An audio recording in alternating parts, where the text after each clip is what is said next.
राजपुर गांव में विमला अपनी 5 बेटियों के साथ रहा करती थी। विमला के पति का हाल ही में स्वर्गवास हुआ था, जिसके कारण विमला बहुत परेशान थी कि अब वो अपने 5 बेटियों का पालन पोषण कैसे करे। पूरा दिन ऐसे ही बीत जाता है और शाम हो जाती है। तभी विमला की सबसे छोटी बेटी मिंटी बोलती है, माँ, मुझे बहुत जोरों से भूख लगी है, खाना दो ना। अब मैं इसे कैसे बताऊं कि घर में एक भी दान नहीं है खाने को। क्या खिलाऊं मैं इन सबको, कुछ समझ में ही नहीं आ रहा है। क्या हुआ माँ, लाओ ना खाना। हाँ हाँ बेटा, अभी लाती हूँ, तुम सब यहीं पर रहो। विमला वहाँ से किचन में आती है और कुछ देर बाद किचन से आती है। क्या बोलूं मिंटी बेटा, खाना बना की तो रखी थी, पर लग रहा है बिल्ली आकर सारा खाना खा ली है। कोई बात नहीं माँ, आज ऐसे ही सो जाते हैं। मिंटी की ऐसी बात सुनकर विमला का तो जैसे कलेजा फट जाता है। फिर वो अपनी 5 बेटियों को अपने पास ही सुलाती है। सुबह भी विमला का टेंशन खत्म नहीं होता और सोचने लगती है, क्या करूं, कोई काम मिल जाता तो खाने भर का तो इंतजाम हो जाता, लेकिन मिलेगा तब तो एक काम करती हूँ, जाती हूँ गांव में, किसी के घर कोई काम मिल जाए। इतना सोचकर विमला गांव में सरपंच के घर जाती है और उसका दरवाजा बजाती है। अंदर से सरपंच आता है। सरपंच जी, मुझे कुछ काम की जरूरत है, आपके घर में मिलेगा कोई भी काम हो। बर्तन धोना, झाड़ू पोछा, कुछ भी मैं कर दूंगी। सरपंच दयावान था, उसने बर्तन धोने काम विमला को दे दिया। विमला सरपंच के घर का सारा का बर्तन धो देती है और पैसा लेकर राशन खरीद कर अपने बेटियों के जागने से पहले ही घर आ जाती है। घर आकर विमला जल्दी जल्दी खाना बनाती है, फिर अपनी बेटियों को जगाने जाती है। सोना मोना, मिंटी उठो बेटा, खाना खा लो, रात को भी नहीं खाई होना। विमला की आवाज सुनकर उसकी सारी बेटियां उठ जाती है। हाथ मुंह धोकर सभी जमीन पर बैठकर खाने लगते हैं। अपनी बेटियों को खुश देखकर विमला बहुत खुश होती है। ऐसे ही विमला बर्तन धोकर अपनी बेटियों का पालन पोषण करती है। विमला अपनी गरीबी के साथ ही एक अच्छा जीवन जी रही थी। उसी गांव में रामलाल रहा करता था। रामलाल विमला को बहुत गंदी नजरों से देखा करता था, जो कि विमला को बिल्कुल भी पसंद नहीं था। एक दिन विमला को बर्तन धोने में काफी लेट हो जाता है। वो शाम को अपने घर आ रही थी। तभी रामलाल विमला को बीच रास्ते में घेर लेता है और विमला के साथ कुछ गलत करने का कोशिश करता है। विमला खुद को बचाने के लिए वहां से भागती है। भागते भागते विमला एक नदी के पास जा पहुंचती है। अब उसके पास दो ही रास्ता था, एक कि वो नदी में कूदकर अपनी जान दे दे और दूसरी तरफ रामलाल था। विमला बिना कुछ सोचे नदी में कूद जाती है। विमला को तैरने नहीं आता था, जिसके कारण वो नदी में डूबकर मर जाती है। ये देखकर रामलाल बहुत डर जाता है।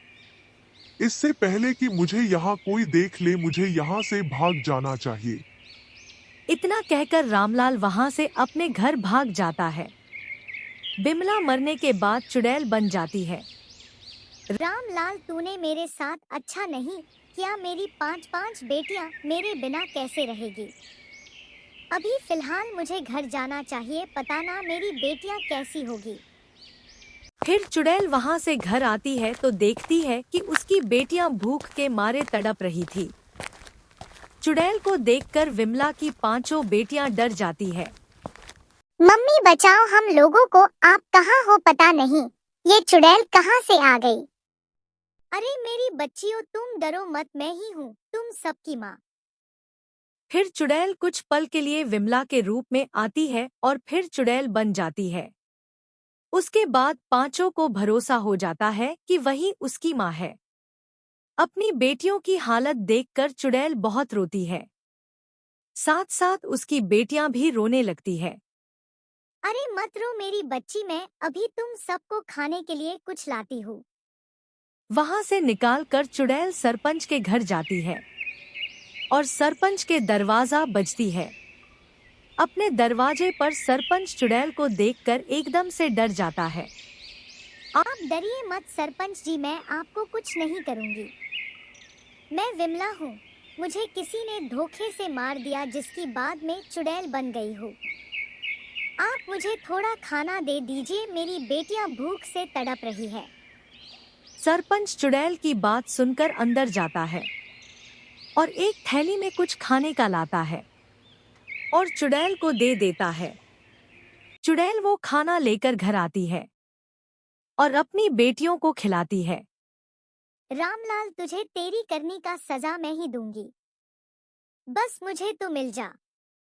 ऐसे ही गरीब चुड़ैल माँ अपनी बच्चियों का पालन पोषण कर रही थी। ये बात राजपुर गांव में चारों तरफ फैल गई कि कोई गरीब चुड़ैल माँ है जो अपने 5 बेटियों को पाल पोस रही है। एक दिन गांव की कुछ व्यक्ति बैठकर बातें कर रहे थे, जिसमें रामलाल भी था। यारों, एक बात सुनने में आ रही है कि कोई गरीब चुड़ैल माँ अपनी 5 बेटियों का पालन पोषण कर रही है।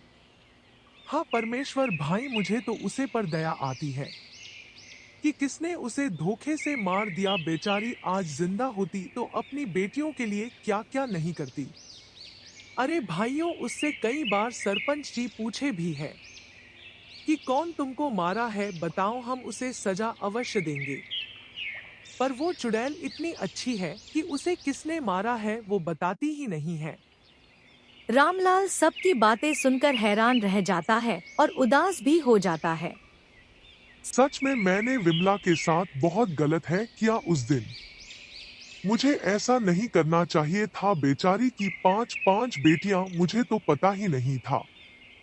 अब मैं क्या करूं? एक काम करता हूं, विमला के घर जाता हूं और माफी मांगूंगा। यदि माफ कर दी तो ठीक है, नहीं तो सजा तो देगी ना।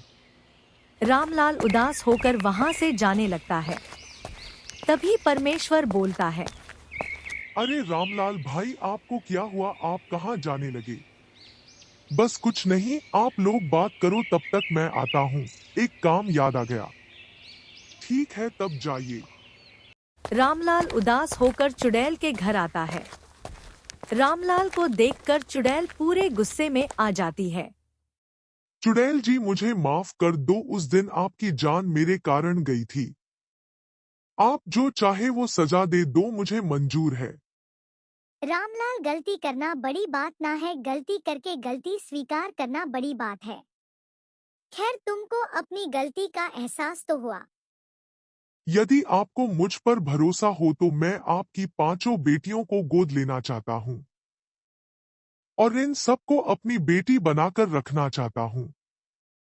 हाँ हाँ, क्यों नहीं, ले जाओ, अपने पास रखो। मेरी बेटियां खुश रहेगी, तू मेरी आत्मा को शांति मिल जाएगी।